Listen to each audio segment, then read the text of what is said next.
عام طور پر جب ہم قانون اور عدالتوں کے بارے میں سوچتے ہیں تو ہمارے ذہن میں فوری طور پر ایک ڈھال کا تصور ابھرتا ہے۔ ہاں، ایک محفوظ دائرہ۔ بالکل، ایک ایسا محفوظ دائرہ جو ہمارے حقوق کا تحفظ کرتا ہے۔ مطلب میرا گھر، میری گاڑی، میرا کاروبار یا میرے خیالات۔ صحیح۔ قانون وہ لکیر کھینچتا ہے جو یہ بتاتی ہے کہ یہ سب میرا ہے اور کوئی دوسرا اس میں بلا وجہ مداخلت نہیں کر سکتا۔ یہاں تک کہ حکومت بھی نہیں۔ ہاں، حکومت بھی نہیں۔ ہم زیادہ تر اسی تصور کے ساتھ بڑے ہوئے ہیں کہ قانون کا بنیادی مقصد ہی انفرادی آزادی اور نجی ملکیت کو محفوظ بنانا ہے۔ بالکل، اور دنیا کے بیشتر حصوں میں ایسا ہی ہے، خاص طور پر مغربی جمہوری ممالک میں۔ وہاں قانون کو ایک غیر جانبدار امپائر کے طور پر دیکھا جاتا ہے۔ نیوٹرل امپائر، بالکل۔ ہاں، ایک ایسا امپائر جو ریاست اور شہری کے درمیان یا پھر دو شہریوں کے درمیان توازن قائم رکھے۔ اس روایتی سوچ میں قانون بذات خود کوئی ایجنڈا نہیں رکھتا۔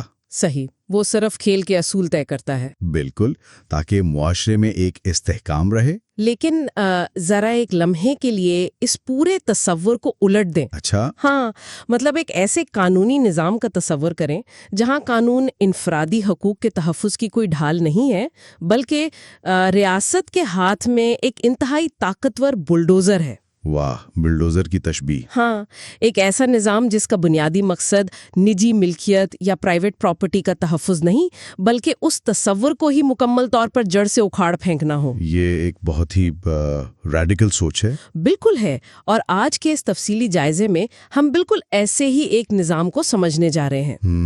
ہمارے پاس موجود جو تاریخی دستاویزات ہیں اور ایک انتہائی تفصیلی کانسیپٹ میپ ہے، وہ ہمیں سوشلسٹ قانونی نظام یعنی سوشلسٹ لیگل سسٹم کے اندرونی دنیا میں لے جاتے ہیں۔ یہ بہت دلچسپ ہونے والا ہے۔ تو آئیے اس ساری بحث کی تہیں کھولتے ہیں اور یہ سمجھنے کی کوشش کرتے ہیں کہ ایک ایسا قانونی فریم ورک کیسے کام کرتا ہے جس کا ہدف ہی معاشرے کے پورے معاشی اور طبقاتی ڈھانچے کو تہس نہس کرنا ہو۔ بالکل، یہ واقعی ایک ایسا موضوع ہے جو قانون، معاشیات اور سیاست کے بارے میں ہمارے بنے بنائے تصورات کو ہلا کے رکھ دیتا ہے۔ واقعی ہمارے سامنے موجود ذرائع اس بات کی گواہی دیتے ہیں کہ سوشلسٹ قانون کو سمجھنے کے لیے ہمیں وہ جو غیر جانبدار امپائر والی سوچ ہے نا، ہاں، وہ ذہن سے نکالنی پڑے گی۔ بالکل نکالنی پڑے گی۔ ان ریاستوں نے قانون کو ایک ہتھیار کے طور پر استعمال کیا تاکہ وہ اپنی مرضی کا معاشی اور سماجی انقلاب لا سکیں۔ اب جب انقلاب کی بات آتی ہے اور خاص طور پر ان لوگوں کی جنہوں نے سرمایہ دارانہ نظام یا کیپٹلزم کو پوری طرح مسترد کر دیا تھا، تو کیا ذہن میں آتا ہے؟ تو میری پہلی سوچ تو یہ جاتی ہے کہ انہوں نے پرانے نظام کی ہر چیز کو جلا کر راکھ کر دیا ہوگا۔ صحیح، ایک بالکل نیا آغاز۔ ہاں، مطلب قانون کا بھی کوئی بالکل نیا صفر سے تیار کردہ کوئی خلائی قسم کا ڈھانچہ بنایا ہوگا۔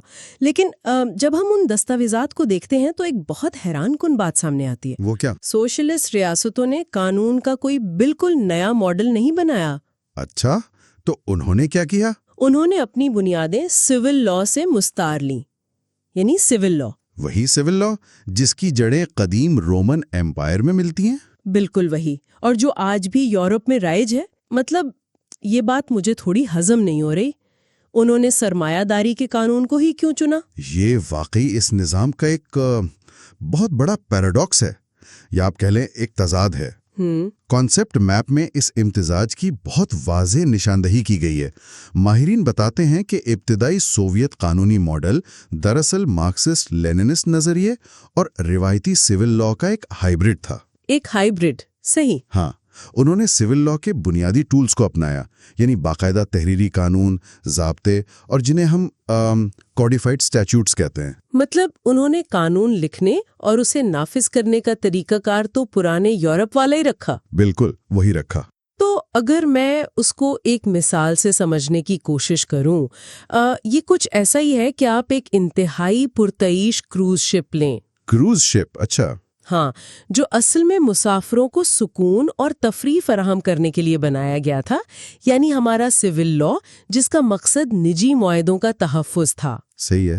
اور آپ اس جہاز کے اندر سے ساری پرتعیش چیزیں، کرسیاں، سوئمنگ پول وغیرہ نکال باہر کریں اور اس پر بھاری توپیں اور گولہ بارود فٹ کر کے اسے ایک جنگی جہاز میں بدل دیں۔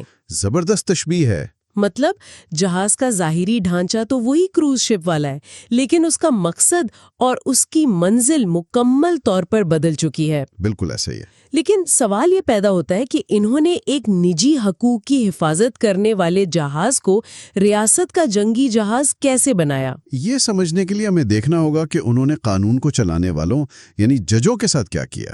اچھا، ججوں کا کردار بدل دیا۔ مکمل طور پر سول لاء میں جج کا کام قوانین کی تشریح کرنا اور افراد کے درمیان انصاف کرنا ہوتا ہے۔ ہاں، لیکن سوشلسٹ نظام میں جج کوئی غیر جانبدار امپائر نہیں رہا۔ اس کی پہلی وفاداری کمیونسٹ پارٹی اور ریاست کے اجتماعی مقاصد کے ساتھ جوڑ دی گئی۔ واہ، یعنی فیصلہ میرٹ پر نہیں بلکہ پارٹی کی مرضی پر۔ بالکل۔ مثال کے طور پر اگر دو افراد کے درمیان کسی جائیداد کا تنازع ہے اور ریاست کو لگتا ہے کہ اس جائیداد کا ریاستی کنٹرول میں آنا معاشرے کے لیے بہتر ہے تو وہ انفرادی حقوق کی کوئی پرواہ نہیں کریں گے؟ بالکل نہیں کریں گے۔ ریاستی مفاد، جسے وہ اجتماعی مفاد کہتے تھے، وہ ہر قانونی شک اور ہر اصول پر بھاری تھا۔ صحیح۔ تو جب وہ اس جنگی جہاز کو چلا رہے تھے تو وہ اسے لے کر کس منزل کی طرف جا رہے تھے؟ ظاہر ہے اس سب کے پیچھے کوئی بہت گہرا نظریہ کار فرما ہوگا۔ بالکل، اور وہ نظریہ مارکسسٹ لیننسٹ نظریہ تھا۔ ہاں، ذرائع بھی یہی بتاتے کہ یہ پوری عمارت مارکسسٹ لیننسٹ نظریے پر کھڑی ہے، اور اس نظریے میں قانون کے حوالے سے ایک انتہائی دلچسپ تصور موجود ہے۔ وہ سپر سٹرکچر والا تصور۔ جی بالکل، جو کہتا ہے کہ قانون کی اپنی کوئی آزاد حیثیت نہیں ہے، یہ تو محض ایک سپر سٹرکچر ہے۔ اب ذرا ہمارے سامعین کے لیے اس سپر سٹرکچر والے تصور کو آسان الفاظ میں سمجھائیں۔ ضرور۔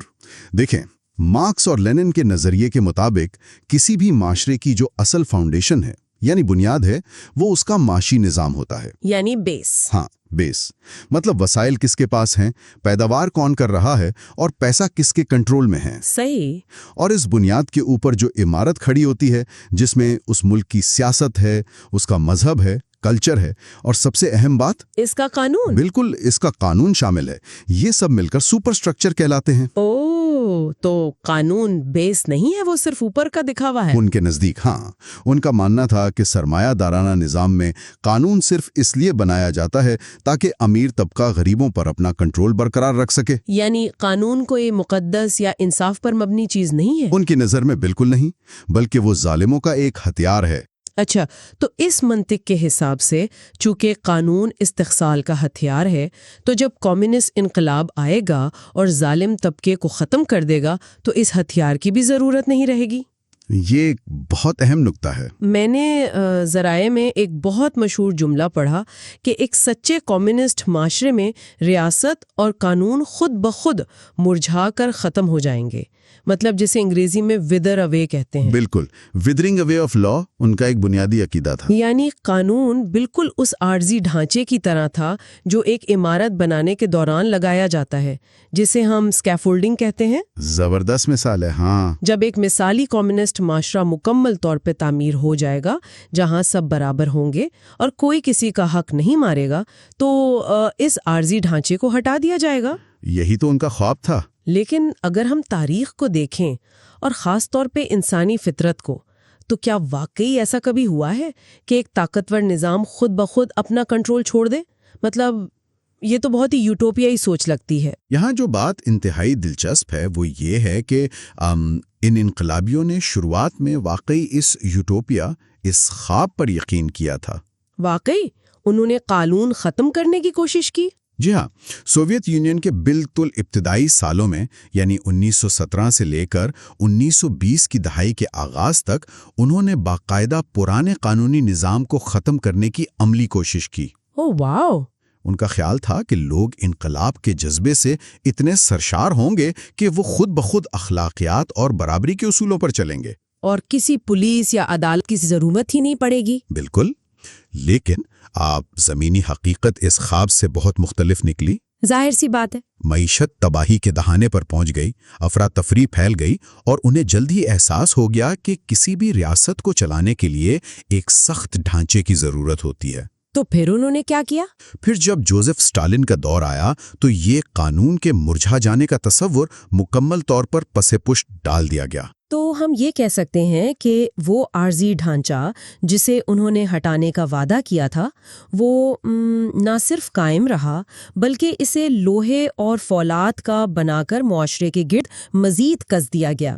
ہاں بالکل، ایک شکنجے کی طرح۔ اور پھر وہ قانون کو ایک کھلے ہتھیار کے طور پر استعمال کرنے لگے، جسے دستاویزات میں قانون کی اعلیٰ کارانہ حیثیت یا انسٹرومنٹلزم آف لا کہا گیا ہے۔ بالکل درست۔ اسٹالن اور اس کے بعد کے سوویت لیڈروں نے یہ تسلیم کر لیا کہ مستقبل بعید کے کمیونسٹ جنت تک پہنچنے کے لیے انہیں فی الحال ریاست کی گرفت انتہائی مضبوط کرنی ہوگی۔ قانون اب ایک ایسا آلہ بن گیا تھا جسے کمیونسٹ پارٹی بغیر کسی ہچکچاہٹ کے اپنی پالیسیوں کو زبردستی نافذ کرنے کے لیے استعمال کرتی تھی۔ تو اس نظام میں قانون کی حکمرانی یعنی رول آف لا نہیں تھا؟ نہیں، رول آف لا نہیں تھا، بلکہ قانون کے ذریعے حکمرانی یعنی رول بائی لا تھا۔ یہ ایک بہت بڑا اور بنیادی فرق ہے۔ واقعی یہ فرق سمجھنے والا ہے۔ تو جب ریاست نے قانون کو اپنا سب سے تیز دھار ہتھیار بنا لیا تو اس ہتھیار کا پہلا وار کس چیز پر ہوا؟ وہ تو آپ ذرائع پڑھ کر اندازہ لگا سکتی ہیں۔ ہاں، ذرائع کو پڑھتے ہوئے یہ واضح ہوتا ہے کہ ان کا سب سے بڑا اور بنیادی ہدف نجی جائیداد یعنی پرائیویٹ پراپرٹی کا مکمل خاتمہ تھا۔ اور یہاں لفظ مکمل کا استعمال بہت اہم ہے۔ جی ہاں، سوشلسٹ قانونی نظام کا پورا وجود اسی ایک ستون پر کھڑا ہے کہ پیداوار کے تمام ذرائع پر ریاستی ملکیت قائم کی جائے۔ ریاستی ملکیت، صحیح۔ اس کا مطلب صرف یہ نہیں تھا کہ حکومت نے کچھ بڑے کارخانے یا بینکس اپنے کنٹرول میں لے لیے، نہیں، اس کا مطلب تھا کہ تمام زرعی زمینیں، تمام انڈسٹریز، چھوٹی بڑی فیکٹریاں، سب کچھ ریاست کا ہو گیا۔ ہاں، یہاں تک کہ روزمرہ استعمال کی دکانیں بھی ریاست کی ملکیت میں آ گئیں۔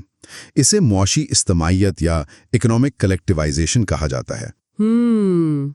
ان کے نزدیک جب تک نجی ملکیت موجود ہے انسان کا استحصال کرتا رہے گا، اس لیے انہوں نے اس جڑ کو ہی کاٹ دیا۔ اگر ہم اس پیچیدہ معاشی کیفیت کو عام زندگی کی کسی مثال سے سمجھیں تو فرض کریں آپ دوستوں کے ساتھ مونوپولی گیم کھیل رہے ہیں۔ زبردست گیم ہے۔ ہاں، عام طور پر ہر کھلاڑی کا اپنا ایک بینک ہوتا ہے، وہ اپنی جائیداد بناتا ہے اور کرایہ وصول کرتا ہے۔ بالکل۔ لیکن اچانک کھیل کے اصول بدل دیے جائیں اور اب کوئی بھی کھلاڑی اپنا انفرادی سکور، پیسے یا پراپرٹی نہیں رکھ سکتا، یعنی سب کچھ مشترکہ ہو جائے۔ ہاں، جو بھی کمائی ہوگی، جو بھی پوائنٹس بنیں گے وہ براہ راست ہاؤس یعنی ریاست کے ایک مشترکہ کھاتے میں جائیں گے۔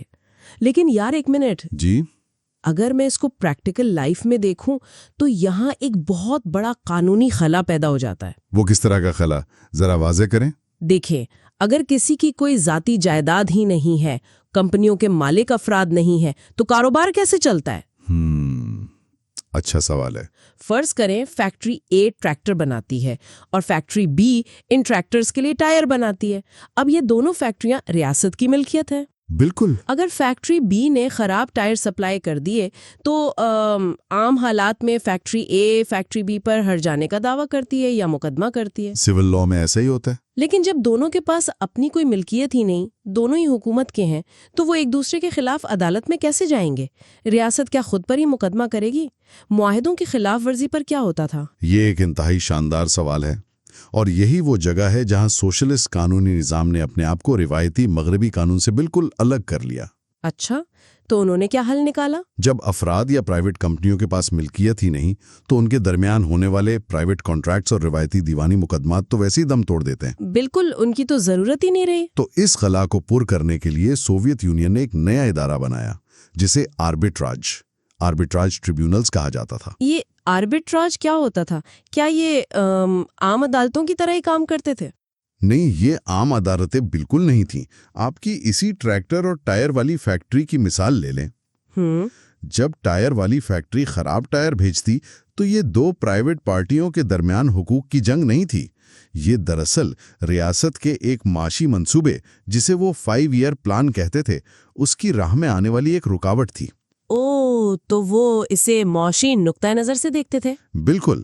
آربیٹراج ٹریبیونل کا جج روایتی قانون کی کتابیں دیکھ کر فیصلہ نہیں کرتا تھا کہ کس کا انفرادی حق مارا گیا ہے۔ تو پھر وہ کیا دیکھتا تھا؟ وہ یہ دیکھتا تھا کہ ریاست کا جو سالانہ ٹریکٹر بنانے کا ہدف تھا اسے کیسے پورا کیا جائے۔ مطلب جج ایک طرح کا مینیجر بن گیا تھا؟ ایگزیکٹلی، وہ ایک طرح کا معاشی مینیجر بن جاتا تھا۔